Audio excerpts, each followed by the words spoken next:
రిషి అలాగే వసుధర ఇద్దరు కూడా అక్కడ అలా నిలబడి ఉంటారు. ఇక వసుధర అయితే శైలేంద్రతో ఇలా మాట్లాడుతూ ఉంటుంది. ఏంటి ఈ బ్రేస్లెట్ పంపింది మీరేనా అని చెప్పి అడుగుతూ ఉంటుంది. ఆ మాటలకు శైలేంద్ర అయితే అవును, ఈ బ్రేస్లెట్ పంపింది నేనే, అది కొరియర్ ద్వారా అని చెప్పి అంటూ ఉంటాడు. ఈరోజు ఈ బ్రేస్లెట్ వచ్చింది, రేపు ఆ బ్రేస్లెట్ పెట్టుకున్న చెయ్యి రావచ్చేమో, ఎవరికి తెలుసు అని చెప్పి శైలేంద్ర బెదిరిస్తూ ఉంటాడు. ఆ మాటలు విన్న వసుధర అయితే ఒక్కసారిగా షాక్ అవుతుంది. నువ్వు రిషి సార్ ఎక్కడ ఉన్నారో చెప్తావా లేదా అని చెప్పి గట్టిగా అరుస్తుంది.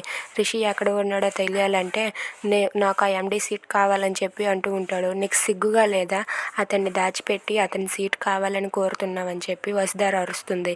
అయినా సరే శైలేంద్ర, ఈరోజు బ్రేస్లెట్ వచ్చింది, రేపు చెయ్యి రావచ్చు, ఎల్లుండి బాడీ రావచ్చు అని చెప్పి అంటూ ఉంటాడు. అమ్మో అని చెప్పి గట్టిగా అరుస్తూ బాధపడుతూ ఉంటుంది వసుధర.